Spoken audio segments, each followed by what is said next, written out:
kids, this is PulseRay Vision coming to you live from Cuatro Cinco Studios in my mom's basement.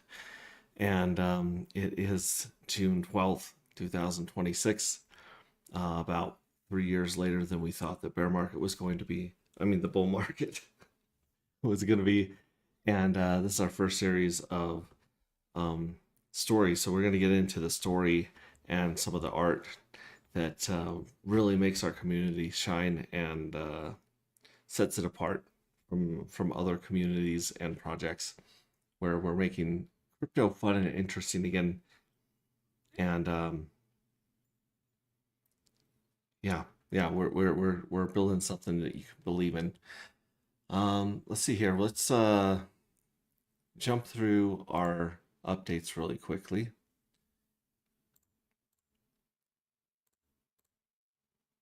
There we go.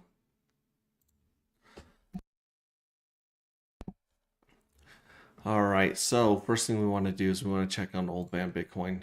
Old Man Bitcoin is at 63,000, and its little brother Ethereum is trading at 16667. Interesting. Then of course, let's check the price of Darker Matter, the biggest pair right here. Darker and eDAI, or DAI from Ethereum. Looks like someone has bought this up to 43 cents recently, and some minting has brought it down right there. So 43 cents on that pair. And it looks like it's about 42 cents on some of these other pairs too.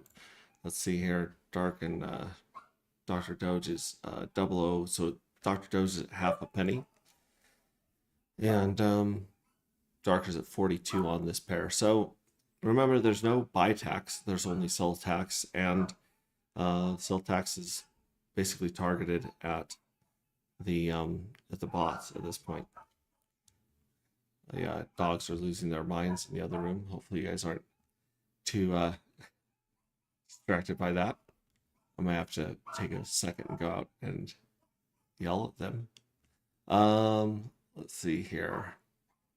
Let's check our buddies over at Emit Farms and see if we see a new pair over here, a new farm over here with Emit. There's Emit in this cores, Ouch, Pulsicon. Nope, doesn't look like we've hit our darker matter yet, but I know that they are working on that. So as soon as that goes live, we'll tell you about that. And then let's just jump onto our favorite website in the entire world, which is agproject.io. Let's go home real quick. And here you see we've got, still waiting. Home. There we go. 9 days, 14 hours until the beginning of round one. Very exciting stuff. We have 618 Darker in this stream address, and it says Darker's at 43 cents. It must be going off of the eDAI price. And we're of course gonna go down to mint because we want to mint some more of these so that we can win a jackpot and sacrifice it. Mint 100 fuel cells. Sign in here, dox ourselves. Let you guys take a crack at that password. Yeah, confirm that one right there. Oh shoot, I shouldn't have hit confirm. I should have changed it to fast or high gas fees. So this might be a little while. Hopefully not. Looks like the gas is fairly low. It's at 4.89, that's a nice cheap gas price comparatively.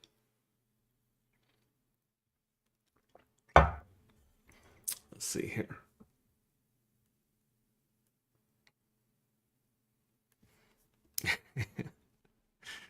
I think on mobile there's a speed up option for internet money, but on laptop, there we go, boom, fireworks, congratulations, 100 of those are minted. And so now if we want to see those, you can go to home, how to play, and we already minted, so we can go to farm. We're going to scroll down here on farm, and there it is, 500 round one, season one fuel cells ready to go when this timer counts down. And yeah, good stuff. And you can see obviously the FOMO curve there taking off. It's getting ready for our trickle, stream, and then flood of community members. That is what we're manifesting with this right here. And we're at a navigator still. We still have 941 to go. Hi. You can keep streaming. I'm sorry. What's that? You can keep streaming. I just wanted to say hi. Oh, hi. Like I've had to Danica. Who did that? You did a good job. It took me 7 hours. And I don't think I'll do it ever again. Well, good luck. Thank you. Yeah.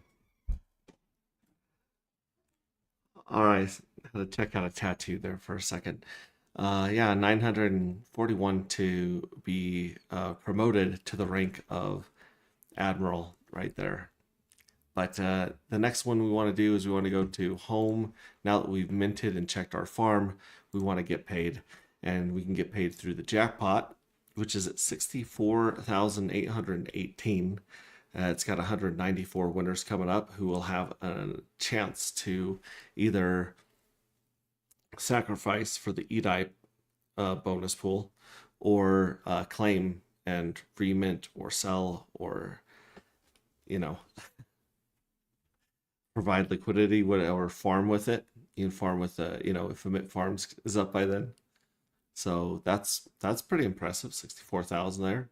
The EDI pool is up to 3,458, so it's growing at a rate of about $50 a day to $100 a day, depending on how many people are minting.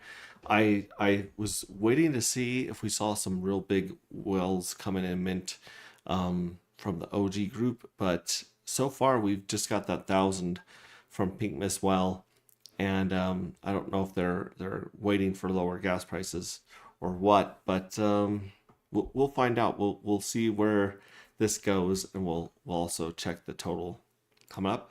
The 180-day bonus pool that people will be able to pull liquid darker matter from on day 180 after minting starts. So that's 189 days right now. And that one will start paying out 3.69% of its total amount every 11 days in perpetuity, or for the foreseeable future, maybe forever. And so yeah, those are all doing really good. Let's check the supply right here. We actually updated this right here. So FOMO Treasury sitting on 68%, circulating supply is 18%, mystery boxes sitting on 9%. We have almost 3% in the jackpot, and 2.6% in the 180-day pool. And then we have 0.1% in liquidity and the converter, the EDI converter. There's 144,040 darker that have been minted into fuel cells. So that's where you're seeing the mystery, the jackpot, the team address. That's quite a bit. And right now, all of them are unstaked because they cannot be staked until the end of the first round. So right around July 3rd, you'll be seeing people staking and starting that clock of 180 days and getting into this pool right here. And also, once you hit 180 days, you also receive a 100x bonus from that FOMO curve that we covered in fuel cell farms. So we'll be updating this some more as things go from one to the other. It's also got the EDI pool reward, which is cool. And yeah, good stuff. It will continue to add things to the site as we get suggestions and questions. So looking forward to that. Here's the darker supply. We just went over that on that one. And then of course, here's the 144,040 fuel cells.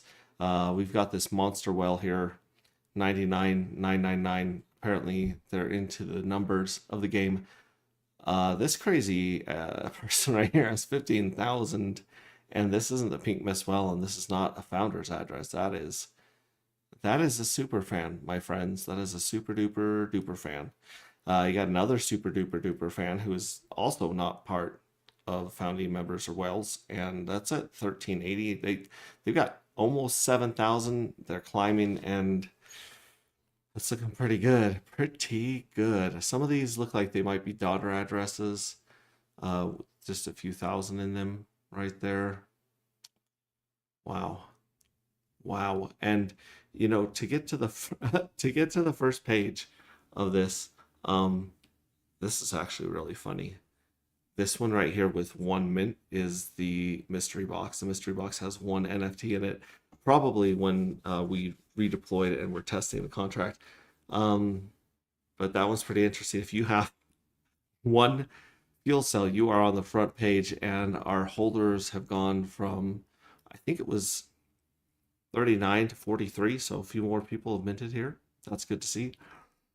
Yeah, and that's about it. Shout out to our buddies over at Neon Ecosystem, Nexion Ecosystem, sorry. We got some liquidity there with those guys, tied with those guys. And also, yeah, that's it. That's about it, basically. Let's jump into the story. Because we're making this into something for the until we're basically going to be reading books and reading about the story until Ethereum pumps, and then we'll have more exciting stuff to talk about. But this is something that people can wrap their heads around. It's much easier to wrap their heads around this than the tokenomics of the NFT and the anti-gravity project. And I'm actually going to go all the way back to the first Spark Part 1. The first Spark Part 1 is a piece that was some fan fiction from Crispy Man. Shout out to Crispy Man. He he put together this amazing short, not little novella, like little really short, cool story about these people encountering Dark X in a mine years before the Rings of Dust start, years before the Polaris explosion. And it's on YouTube. It's pinned on our Telegram, which, by the way, let's check that first too. Let's show you guys. Here's Telegram. We've got Anti-Gravity Saga General. Yeah, it's pinned in here somewhere. Here's the last stream pinned. Here's some art by Hex T. Armstrong. Love it, love it, love it. But yeah, you go up through here, and there's actually a link to that YouTube video, which is, I think it was about 30 minutes. And I'll play just a bit of it. I bet you I can find it here. FOMO. Some frequently asked questions. No.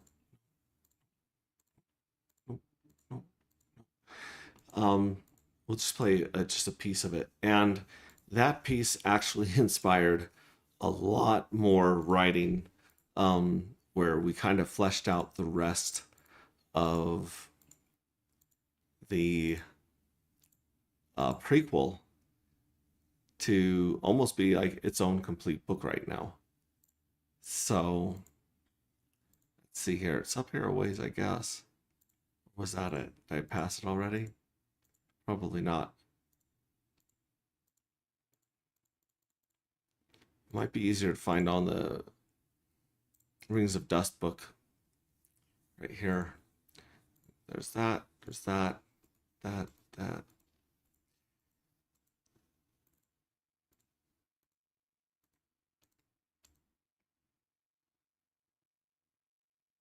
Yeah, there's people claiming the chapters. Either way, it's baked into this one, and it has this cool British sounding voice, where they're just talking about this crazy anomaly. And so it's you'll read we'll hear it in this book too as well. But I'm just gonna get you guys started on the prequel, the first Spark, and this is actually gonna give you a lot of interesting background for the book Rings of Dust. So we'll start right here. First spark, part one, and I should probably copy and paste this into something. Oh, this will work. This will work. I'll just remember what line we're on. All right, the first spark, part one, von Grutzen and the coal mine, Iceland, 1983. Sorry, 1938. The sponsors arrived in 3 separate cars from Reykjavik, which was not how Marta had organized it. She had arranged one vehicle, a supply truck, canvas, sides, adequate for the 8 of them, and the equipment. What arrived instead was a black horse with diplomatic plates someone had forgotten to remove, a hired Citroen with cracked windscreen, and a Land Rover that had been painted matte gray, as though whoever owned it had anticipated needing camouflage in the interior of Iceland. She walked them up to the track from the ridge.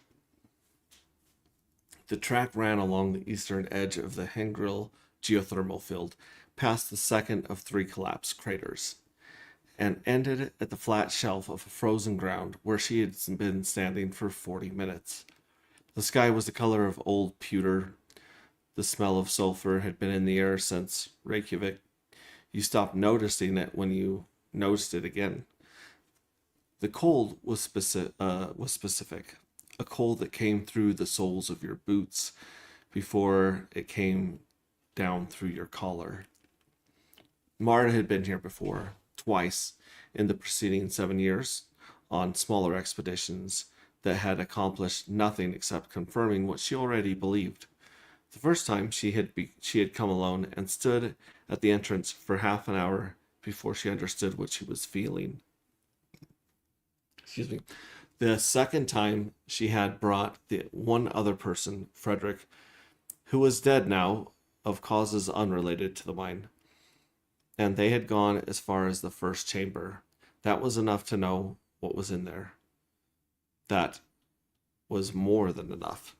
She had spent 7 years since finding the people with enough left to fund what the confirmation required.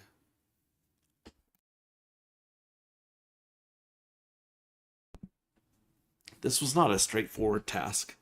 The old structures were gone or going. The families she approached had lost their countries, their titles, their legal standing in the states that had swallowed their estates.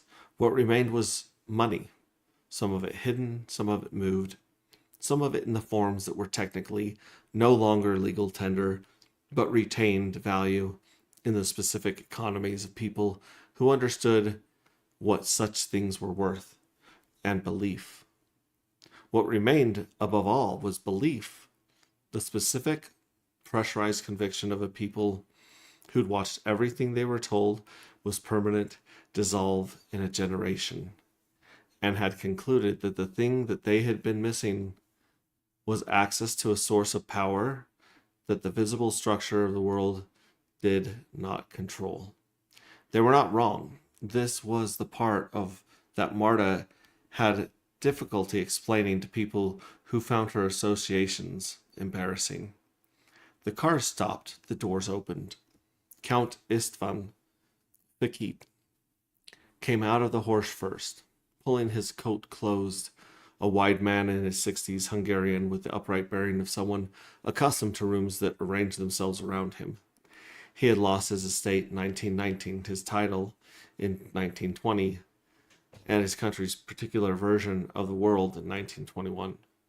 He had spent the intervening years with the unspent energy of a man who'd been told his whole life that the energy was the point.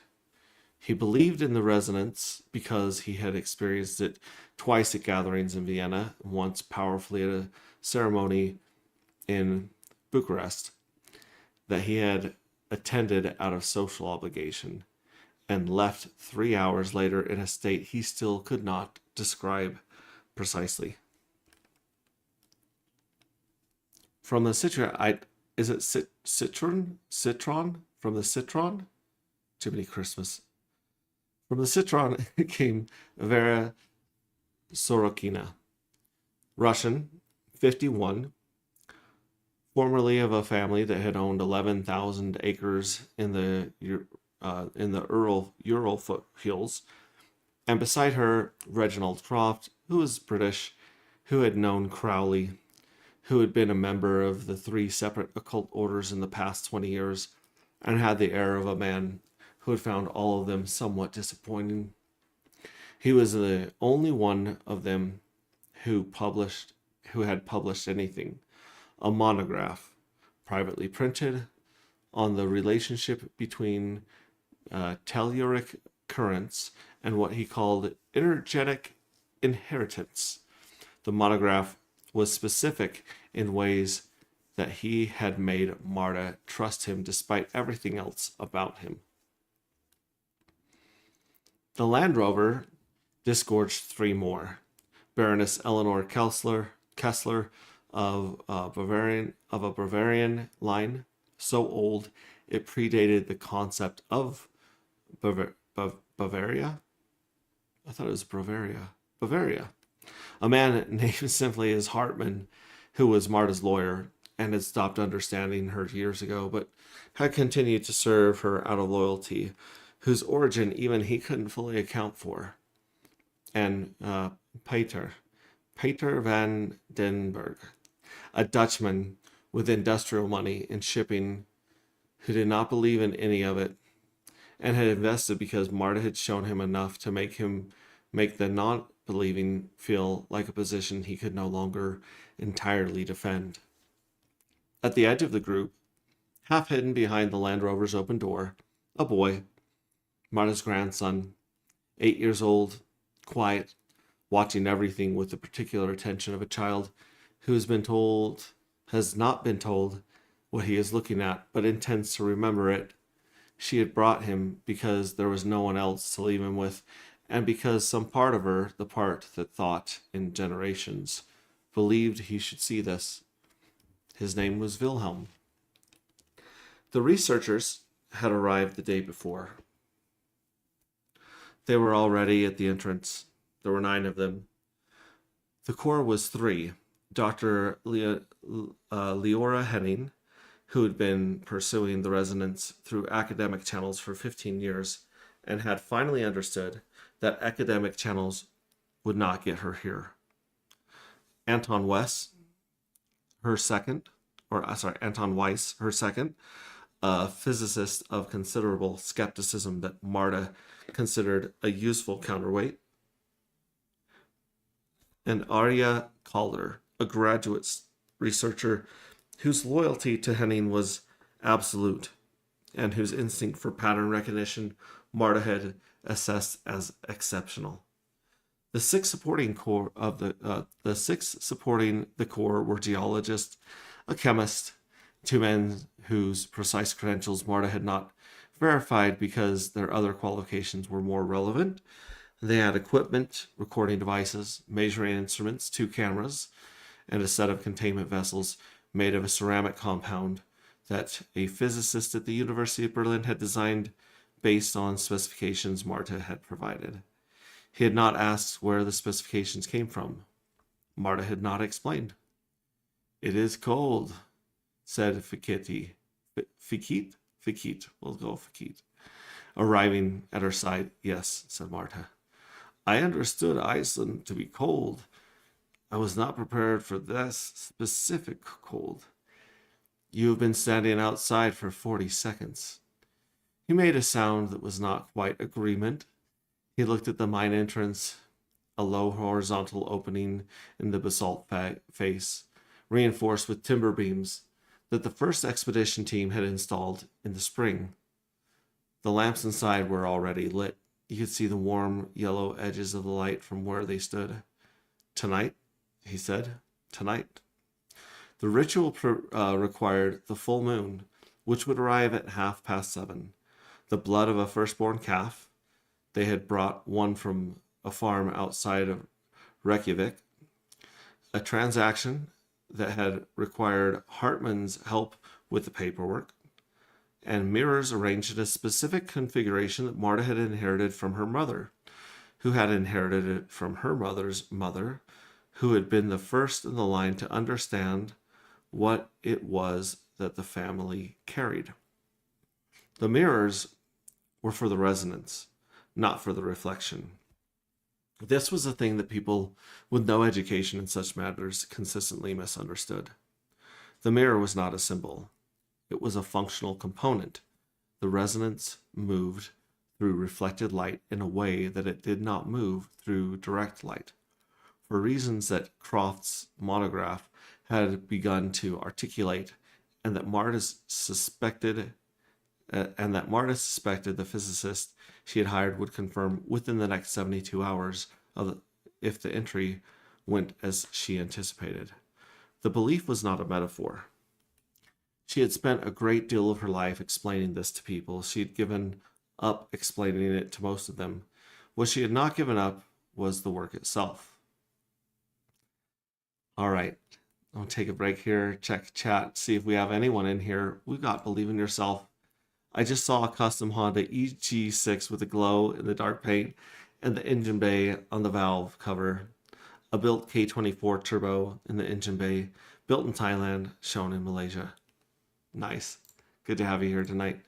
You and the other the other lurkers hanging out here. Let's actually go here really quick and repost this just so we can get the word out.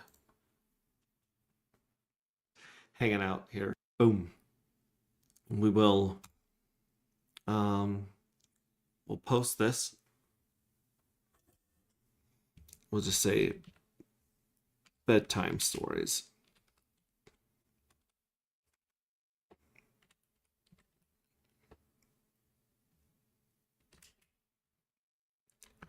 Live right now. Actually, I don't really, I used to say on X, but it kind of feels silly saying on X because it's being posted on X. So we'll say and YouTube. And then we'll grab that one from here. Boom. Boom, this one right here.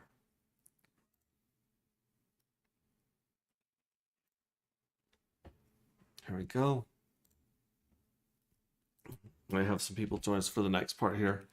And of course, everyone on Replay Gang that's going to see this, you know, depending on what part of the world you're in, or as you're mowing the grass tomorrow on a Saturday, or working in the garage, driving somewhere with family, you know, with this in your ear. It's great to have you here. Welcome. Okay, so let me post that. And then we'll jump back in here. We'll do another segment or two. I'm feeling pretty good right now. The ceremony was held on the flat ground 40 meters south of the entrance, in a depression that the terrain formed naturally, as though the earth had prepared it. They had spent the afternoon constructing the altar, 7 stones positioned in the heptagrammic configuration Marta's great-grandmother had first documented, inscribed within a circle marked in the volcanic earth with gypsum powder. At each of the 7 points, a bronze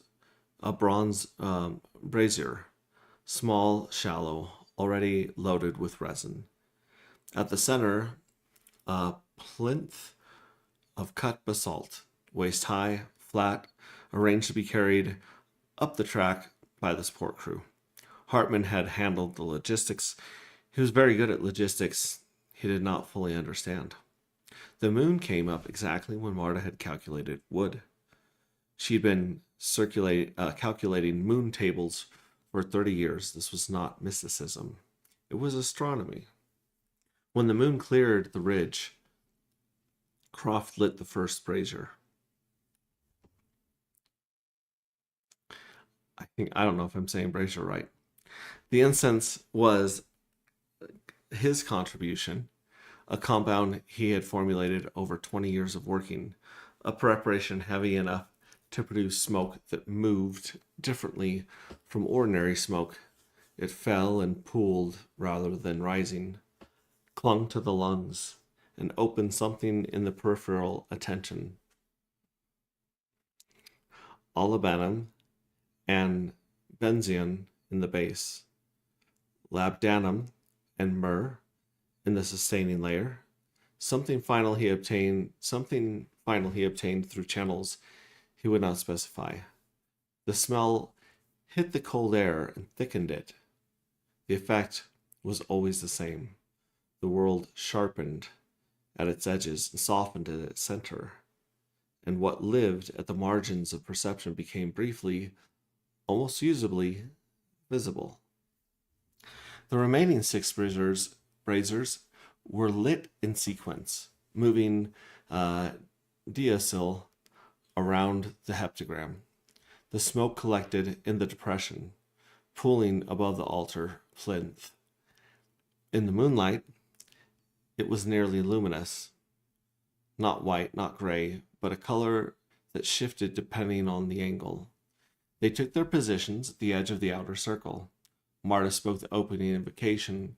She had spoken it at every working since she memorized it at 16 from her great-grandmother's journal.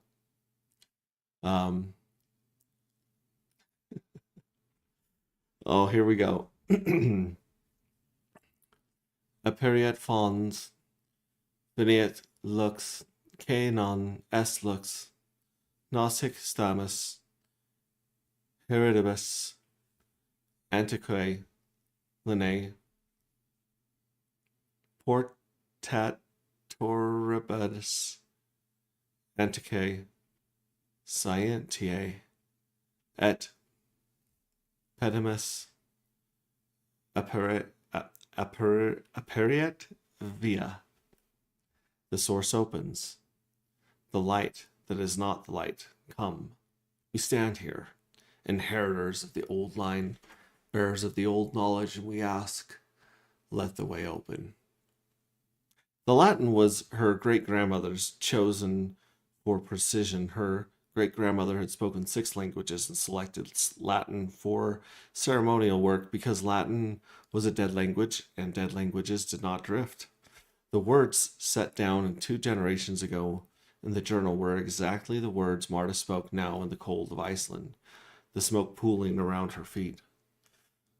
Croft continued in at the second voice, the response, the names of what they were invoking.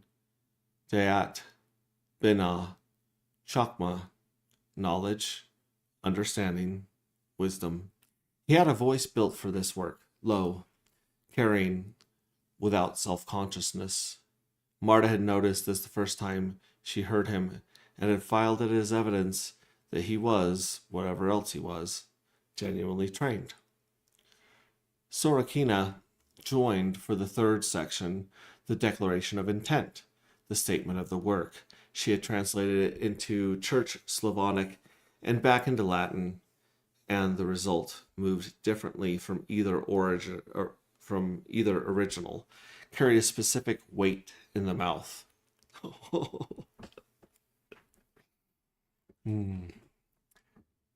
Quirimus magnum collectonium potestatis et scientiae quirimus viam apparare sub terram quirimus quad antiqui vocaverant fontem quad nos vocamus resonantium quad scientiste nostri in tenebris huius montes inventient. We seek a great harvest of power and knowledge. We seek to open the way below the earth. We seek what the ancients called the source. What we call the resonance, what our researchers will find in the darkness of this mountain. Fakit held the close alone. Fakit held the close alone.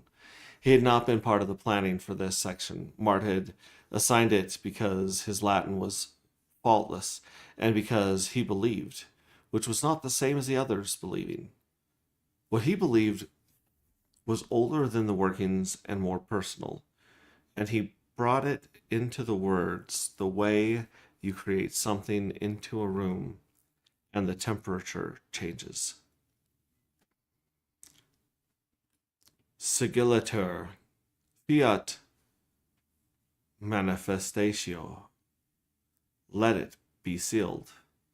Let it be made manifest. The chanting was not melodic in any conventional sense. It was tonal, sustained, built on the specific frequencies that Croft had identified as resonance with the telluric current beneath the site. You felt it in the chest before you heard it in the ears. It lasted 13 minutes. Marta had timed every working. 13 was not mysticism. It was a threshold for ability of her great-grandmother had documented as the minimum for the kind of perceptibility they were attempting to achieve. Then silence. Then the blood. The calf was dispatched cleanly. Marta had hired a man from the farm who knew how the blood was caught in a ceramic vessel and carried it to the altar plinth. The mirrors were positioned in their inherited configuration, 7 of them aligned to the 7 braziers. In the incense smoke now moving through the reflected moonlight in a way that was not physically explicable. The mirrors were for the resonance, not for the reflection. The smoke was not decoration. The chanting was not simple. Every component of the working was a functional element. Croft had confirmed this from the first principles. And the physicist she had hired would confirm it through the measurement in the next 72 hours, or confirm that it could not be confirmed, which was a different kind of confirmation. The sponsor stood at the edge of the outer circle. Sorkina's eyes remained closed. Croft was present in the way a practiced worker is present, not outside the experience, but inside it. Attention available in every direction at once. Fakit was still. Baroness Kessler had her hands folded with the posture of a woman receiving something she has waited a long time to receive and intends to receive without display. Vandenberg stood silently outside the formation, looking at the ground. He was a man for whom evidence preceded belief. Tonight would provide evidence. That would have to be sufficient. The resonance arrived the way it always arrived, not as a sound, not as a sensation exactly, but as a quality of attention, as though the air itself was listening. Then something shifted in the way the moonlight fell on the mirrors, not the angle, not the reflection, something in the texture of the light, in the way it arrived on the far surface of each mirror and continued somewhere that was not geometrically possible. The calf blood in the vessel began to produce a very faint heat. Marta knew this. She'd seen it before. The others had not. She heard Sorokina draw a breath. She heard Vandenberg say in Dutch a word that translated approximately to, "That's not." The resonance lasted for 6 minutes. Marta had timed it before. It always lasted 6 minutes at this proximity on a clear night at the full moon. She believed that the 6-minute duration was not a property of the ritual, but a property of the source.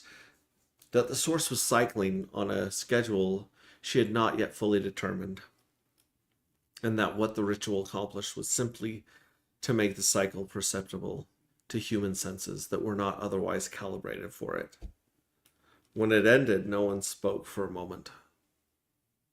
Then Fakit said, "That is what you have been trying to show us." Yes, said Marta. And inside the mine? It is continuous in there, not cyclic. The 6 minutes is what leaks out. She watched him process this. You've been inside? He said. As far as the first chamber, yes. And you came out? Evidently. She picked up the vessel. The blood had cooled. The researchers go in at first light. We will have preliminary data within 12 hours. What they find, what they measure and document and bring out, will determine what we build. What we build, the Baroness Kessler repeated, not a question, a recognition. The ones who go in first, said Croft. What will happen to them? Marta looked at him. He was asking the thing that others were not asking, which was the thing she would have asked in his position. This was why she had included him. I don't know, she said. I know what happened to Frederick. I know what happened to the survey team that entered in 1929 before I became involved. I know that the data from those entries, I know what the data from those entries looked like. She put the vessel down. I know what we are trying to build. The entry is the cost of the confirmation. The researchers understand this. Do they? Croft said. They were told what I know. They chose to come anyway. That is a kind of understanding. He considered this. He did not appear satisfied. He also did not object further, which Marta had learned to accept as the equivalent of agreement from a man like Croft. All right. First light came at 4:30. The researchers were at the entrance already, equipment loaded, lamps checked. Their lead was heading. She had checked her instruments twice already, came back to check them again. She crossed to where Marta stood and looked at the mine entrance, not at Marta, for a long moment. She had the focused, slightly incandescent quality of someone who'd been building toward a specific morning for 15 years and had arrived at it. We will send signal on the hour, she said. Yes. If the signal stops, then it stops, Marta said. Document everything until it does. Henny nodded. It was the nod of someone who had made their calculations years ago and spent the time since confirming it. She turned and said something to Weiss. He responded in a tone Marta could not hear. Calder was already at the entrance, her notebook open. One of the support team said something that made another one laugh quietly. The way you laugh when the laugh is more for yourself than anyone else. They went in. Marta watched the last of them pass the threshold, the timber frame, the darkness beyond the lamp line, the specific quality of the air at the entrance that she had noticed both times when she stood here before. Not cold exactly, not warm. Something in between that was not temperature, a pressure, at a frequency the body recognized before the mind could name it. She stood at the entrance for a long time after they were gone. The sponsors were in at their vehicles, most of them. Croft was at her shoulder, 10 feet back, watching as she was watching. Hartman had opened the thermos, was pouring coffee into a cup and extending it toward no one in particular. Vandenberg had his hands in his pockets and was looking at a piece of volcanic rock he'd picked up from the ground, turning it over. The lamplight from inside the entrance dimmed and brightened as the researchers moved deeper. Then it dimmed and did not brighten again. They were past the first chamber now. Marta put her hand flat on the timber frame of the entrance. The wood was cold. Through the cold, very faintly, at the edge of perception, the resonance. Not the cyclical 6-minute version, the continuous version, the source. She had located it. She had organized the means to reach it. She had stood here twice before, and she stood here now, and she would stand here again when they came out with what she had sent them in for. She had spent 30 years building towards this morning. Her great-grandmother had spent her whole life building towards a version of it that hadn't had the mathematics. The line does not break, Marta thought. It passes forward. You pour yourself into it, and it carries you whether you are present to witness it or not. This is the mechanic. This is the real thing underneath the ritual and the mirrors and the blood. The blood is to make contact. The mirrors are to make it perceptible, but the thing itself is older than both. The thing itself is simply what you build continues. The structures you leave outlast the body that built them. What you pour forward does not stop when you stop. Her grandmother had known this. Her mother had known it and not known what to do with it. Marta had spent her whole life learning what to do with it. Inside the mine, the lamplight was gone. She took her hand from the timber. She turned around. Coffee, she said to Hartman. He poured her a cup. He stood with it and faced the entrance and did not move. She would wait here until they came back. She had waited for longer. Okay, kids. That was chapter 0. That was the intro to chapter 1.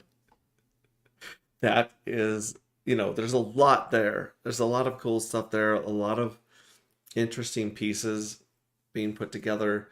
And something that doesn't even have a name yet, but is a very big part of the whole universe that we're creating together with the book and the art.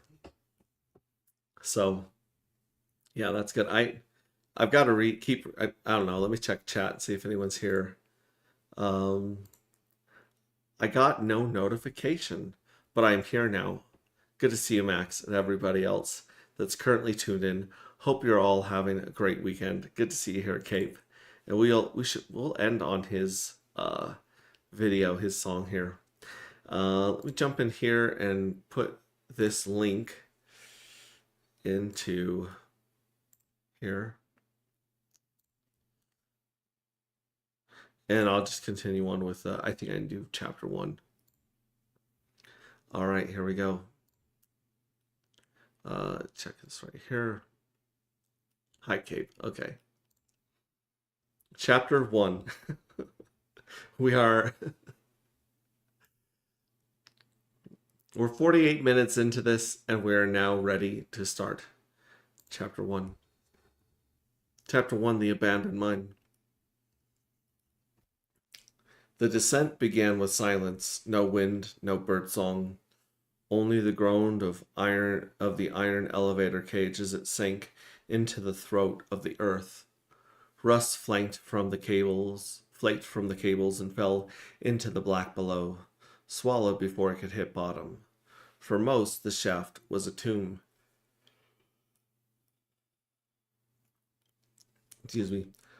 Sealed by the government decades ago after a methane explosion. For Dr. Leora Henning, it was sanctuary. She gripped the railing, breath clouding in the cold. Even in the dim lantern light, her eyes burned with anticipation. Somewhere in the chambers beneath this shaft, buried beneath 27 meters of basalt, waited the beginning of what she had chased for 15 years. A pattern in the dark that might rewrite everything. Anton Weiss, her second, shifted beside her. His posture was hunched as though the weight of the mountain pressed directly into his shoulders. I'll say it again, Leora, he muttered, voice rasping against the iron walls. There's a reason this place was abandoned. The rock moves down here, cracks, shifts. You build a lab under it, you're inviting disaster. She didn't answer that.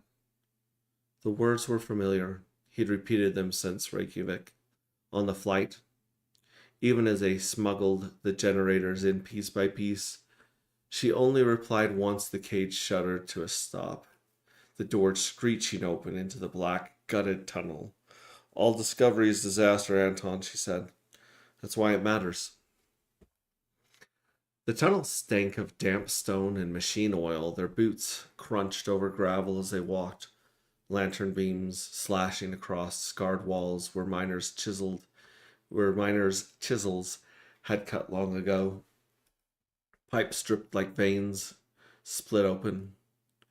The silence pressed closer the deeper they went, even until their footsteps seemed muffled, stolen by the earth itself. The lab lay beyond a massive steel door at the tunnel's end. They had reinforced it themselves, bolted, welded, lined with foam insulation to keep the cold from killing the servers.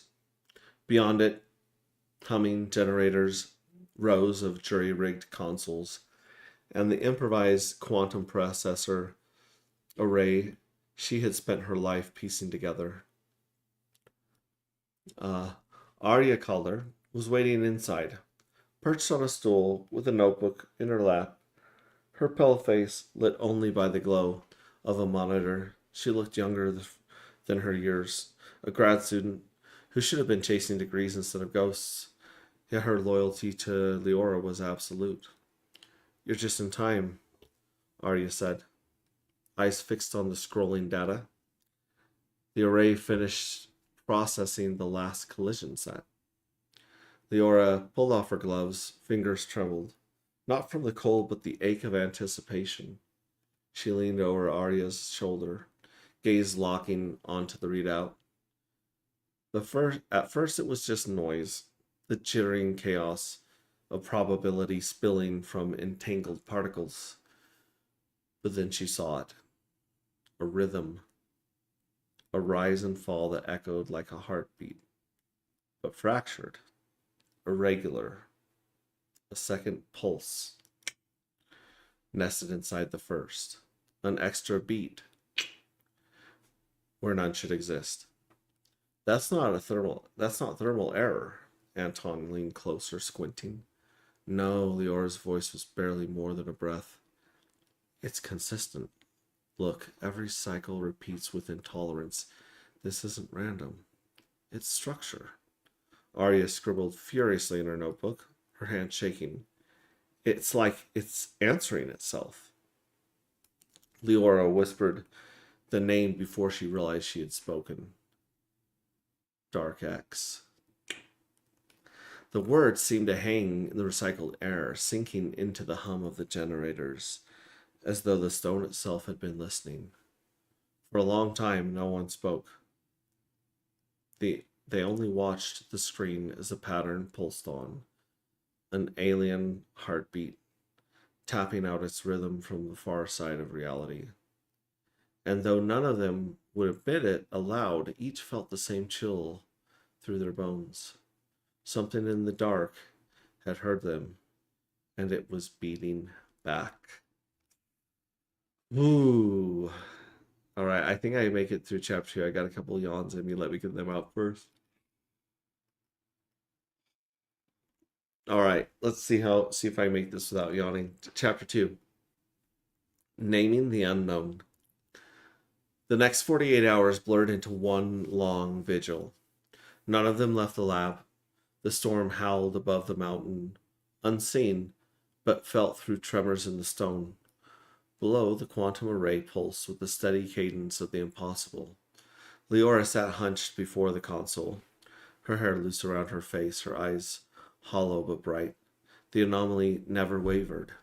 It came in cycles, like the respiration of something vast and patient.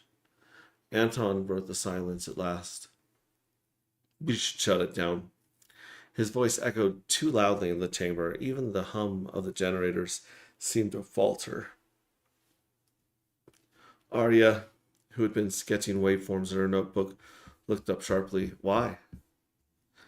Because it isn't physics anymore, Anton snapped. It's mimicry.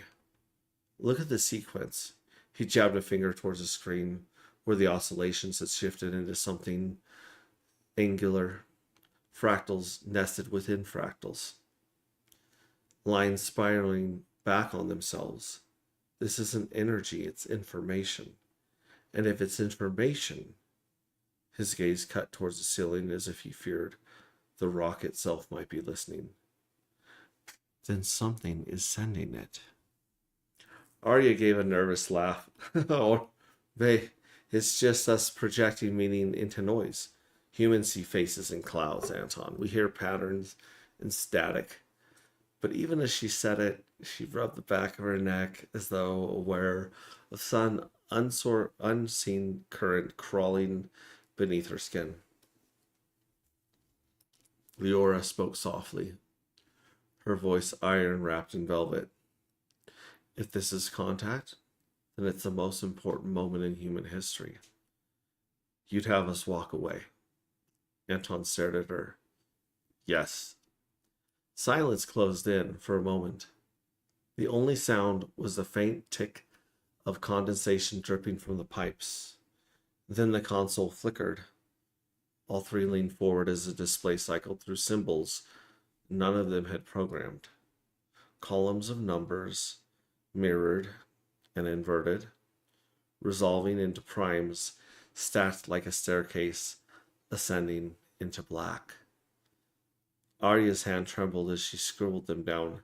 It's refining itself. No, Anton murmured. Back away from the screen. It's learning. The words should have chilled her. But Leora felt only a feverish hunger rise in her chest. This was what she had sought her entire life. Not the safe discoveries handed out in journals and conferences, but the abyss, raw and untamed, the frontier beyond which no one had dared to look. She straightened, her shadow stretching across the stone wall. It needs a name, Arya's voice cracked. You already gave it one. Dark X. Leonora repeated the symbols, heavy in the stale air. The unknown frequency, the black axis, the beating heart in the dark. The generators rumbled. Lights flickered, as though in acknowledgement. The name had been spoken, and in that moment, the lab no longer belonged entirely to them. Anton swore under his breath and turned away, muttering about containment protocols. But Arya kept staring at the screen, lips moving soundlessly, numbers. Leora realized, though she could not hear them. As the hours dragged on, the heartbeat of Dark X grew clearer, stronger, more insistent. And deep within the mind, unseen by human eyes, a hairline crack spread along the basalt wall, growing faintly with a shimmer that should not have been possible in dead stone. Okay. Chapter 3. How far is chapter 3? How long is it? It's pretty short, actually. We can power through chapter 3 if you guys are with me. Check chat. All right, yeah, we got Cape in here. Saying hello. Joking apart, that might be a good idea if people would be willing to do it. Heck, the Armstrong has a good reading voice as well as Max, and maybe some of the others do as well. Why not do a long stream with readers taking over each chapter that are willing to do it? They also have good voices. Hex T, I mentioned not Hektha. Yeah, interesting. It's nice to have you read for me. All right, yeah. No, honestly, the point of what we're doing right now, reviewing these texts and finding the spots that don't taste right or the spots that need to be fixed, is so that we can feed this into 11 Labs and put together an immersive audiobook. I don't know who the narrator is going to be. It might be me, but it might be better to pick a good AI voice that matches the tone and the mood of the book, and then pick, voices for the characters. There's a ton of characters in here, so I don't know how difficult that'll be, but we will see. We will see. All right, here we go. Let's power through chapter 4. Sorry, chapter 3. Funding Shadows. The contact came at 3 in the morning, not by call, nor message. The satellite link had long since been cut, too much risk of the trace. Instead, the signal came through the one channel Anton had begged them never to use. The encrypted line hardwired into the processor array itself. The screen flashed once, then scrolled with a single sentence. Status report. Leora stared at the letters until her reflection in the glass seemed to blur into them. She hadn't told the others about this particular failsafe. The sponsors had insisted if the anomaly became real, they wanted to know first. Anton noticed her hesitation. His voice sharpened. Who are you talking to? The words on the screen dissolved. Reformed. Data. Now. Arya leaned closer, her eyes wide. Someone's watching the output. No one's watching, Anton said, jaw tightening. They're feeding it. God, Leora. What have you plugged us into? She ignored him, fingers dancing across the console. She uploaded the most recent set of prime fractals, the ones that had shifted overnight into self-referencing loops. A long pause followed. For a moment, she thought the connection had died. Then the reply appeared. Proceed. Do not terminate. The letters bled into one another before vanishing. Only the heartbeat of Dark X remained on the screen. Anton was livid. That's it. We're shutting down. We're leaving this tomb before whatever you've invited in starts answering in full sentences. But Arya shook her head slowly, as though under a spell. Someone else knows. We're not alone in this. Leora felt the words burn into her mind. Do not terminate. She hated how much relief they brought. A sanction. A validation. The sponsors believed in her discovery even if Anton did not. She turned to him. We need their backing. Without it, this lab dies in the dark. With it, we reach further than anyone else has ever dared. He laughed bitterly, a sound too loud in the confined chambers. Further, or straight over the edge. Well, no. Or straight over the edge. Okay, we'll work on that. Leora did not answer. Her gaze was fixed on the basalt wall beyond the consoles. For an instant, she thought she saw it shimmer, faint veins of light spreading like cracks in glass. When she blinked, the glow was gone, but she could not shake the feeling that someone behind the stone had shifted closer, listening, waiting, and perhaps, just perhaps, amused. Oh, we're going to do chapter 5. Chapter 4. The signal speaks. It began with the dreams. Arya was the first. She woke, gasping in the pitch-dark bunk room, her notebook clutched in her hands. Though she had no memory of retrieving it, the pages were filled with numbers in her jagged handwriting, columns of primes stacked like teeth, repeating until they dissolved into shapes she could not recall drawing. She told no one at first, but when she staggered into the lab the next morning, Anton saw the tremor in her hands. You didn't sleep. She tried not to laugh. Oh, she tried to laugh. Did you? He said nothing. He hadn't. The hum of the generators never left his ears. Even in the silence of the bunk room, at times he swore he could feel the cycle of the anomaly in his chest, syncing with his pulse, dragging it into rhythm. Leora dismissed their unease at first. Discovery was meant to unsettle. They were probing beyond the walls of reality. What did they expect? Comfort? But then she began to hear it too, not soft, not precisely, more like a suggestion that surfaced in the mind, a whisper without words that threaded itself between her thoughts.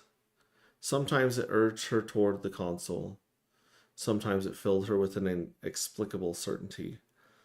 Enter this equation, root that sequence, trust the pattern, and every time she obeyed, the anomaly responded. The fractals bloomed into higher orders, numbers collapsed into symmetrical loops, then reassembled into new forms, as though something beyond the veil had been waiting for her to follow its lead. One evening, as she adjusted the array, Arya jerked upright in her stool, eyes wide. Did you hear that? Hear what? Anton asked. The voice. Just now, it said my name. Anton went pale. You're mad. Before he could finish, the lights flickered. On the console, the anomaly's steady rhythm broke. For the first time since its appearance, it changed cadence, slowly, pausing, then returning with an extra beat. 3 pulses, then silence. That was me, Arya whispered. That was my name. Anton backed away, his chair scraping hard across the floor. No, we end this. We rip the servers out, smash the coils, bury it all under rock before Leora's voice cut sharp through his panic. And if it is speaking, if it's reaching out, do you know what that means? We've crossed the threshold. We've heard the unknown speak. Anton's face was gray with fear. Then God help us all. The lap fell silent again, save for the low, steady hum.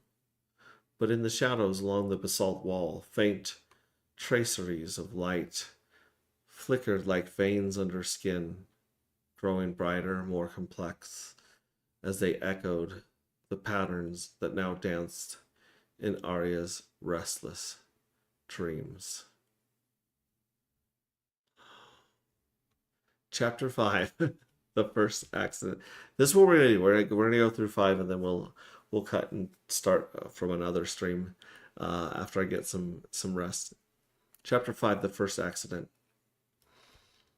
Arya collapsed without warning. One moment she was bent over her notebook, her eyes glazed but intent on the console readouts. The next, her body slid bonelessly to the floor, the pencil rolling from her hand to clatter against the stone.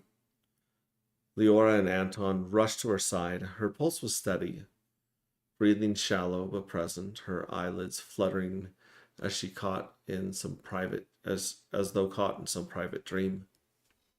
Arya, Leora shook her gently. No response. Anton's hand was trembling as he checked her pulse with the penlight. She's not unconscious, not entirely. Look, her lips were moving. Not words, not at first. Only the soft rasp of air. But as they bent closer, they could hear it. Numbers. Long strings of numbers, whispered in a steady rhythm, spilling in a cadence that matched the heartbeat of Dark X. Prime sequences, Anton murmured, voice cracking. She's reciting them in order. Leora felt her skin crawl. That's impossible. No, he said, his face ashen. It's worse than impossible. She's gone further than the array. These aren't in our data. These are new. The whispering went on for hours. They laid her on a cot, but the numbers never stopped. She spoke them in her sleep, her jaw working with the relentlessness of a machine.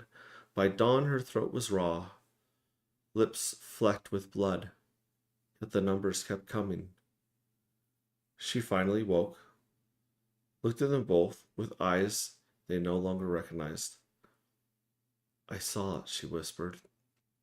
Her hands trembled as she reached for the notebook. The structure, it's alive. Not in our sense, but alive, and it knows me. Leora felt a cold knot tighten in her chest.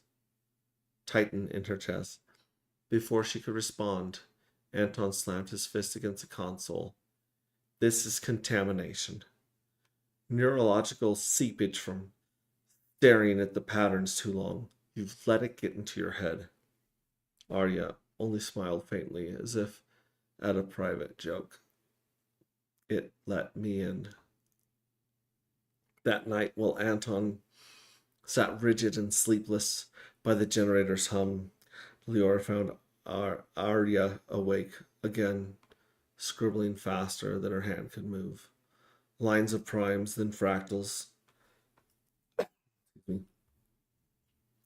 then symbols that seemed almost to form an alphabet no human had ever written.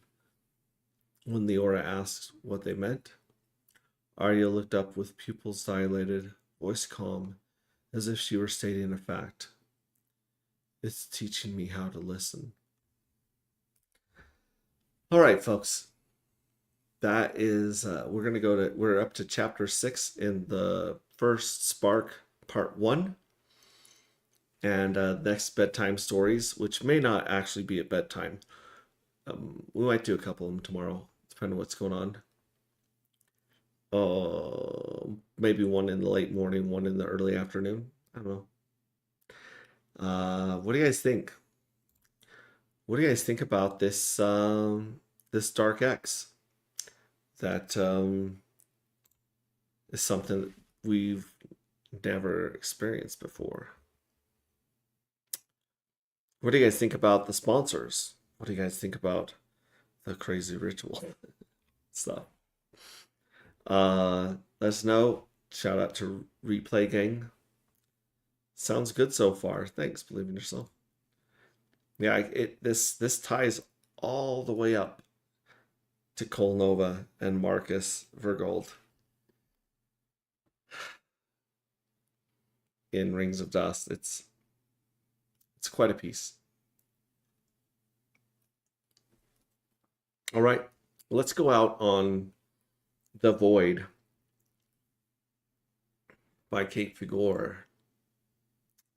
Yeah, I'm gonna go out on this one. Remember, as always, guys, you matter. What you do matters. You guys are all incredibly valuable to me and everyone else. We're the best damn community, hands down, in crypto. I don't even care. We're small, but we're mighty. We are the Space Cult. We are the Collective.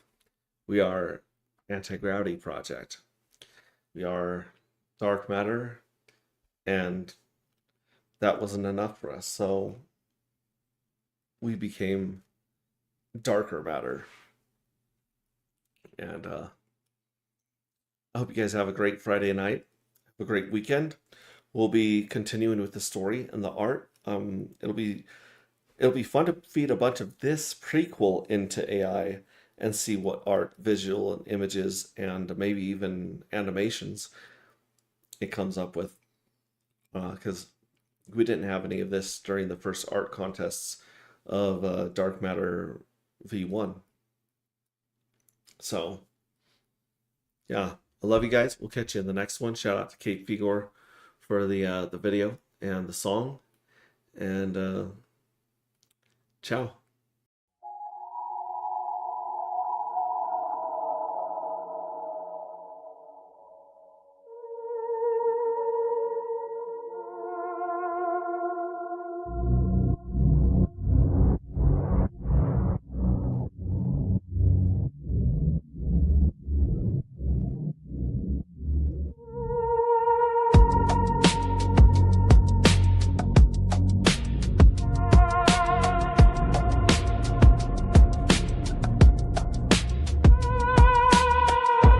Tops up, the neon starts to glow. Lowercase connection, entering the show. Top right corner where a wallet interacts. Digital contract, tracking down the facts. The ticker symbols blinking on the sidebar screen. The dark is the atmosphere setting the scene. Round one is coming, the the seasons on the clock. Secure the network, time to lock it in the block. Welcome to the darker matter. Standard rules apply. Load the fuel cells up before the timer passes by. Into the void we will go, where the smart ones play. Minting out the future, trade into the shadows. Watch the ticker climb. Feel the data stream. Living on the edge of the cyber grid machine.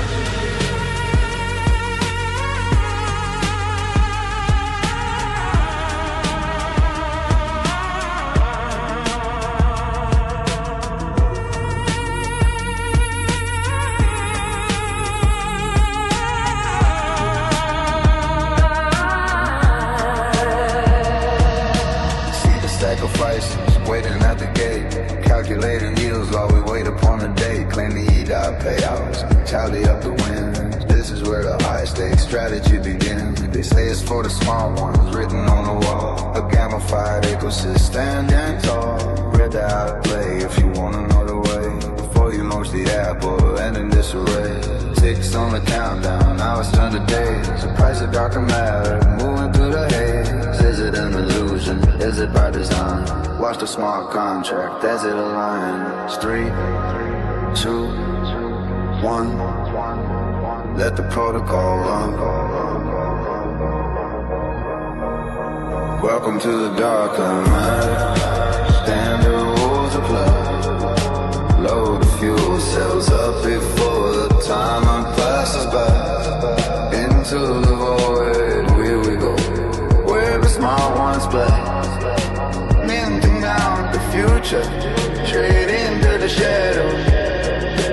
Watch the ticker climb. Feel the data stream. Living on the edge of the cyber grid machine.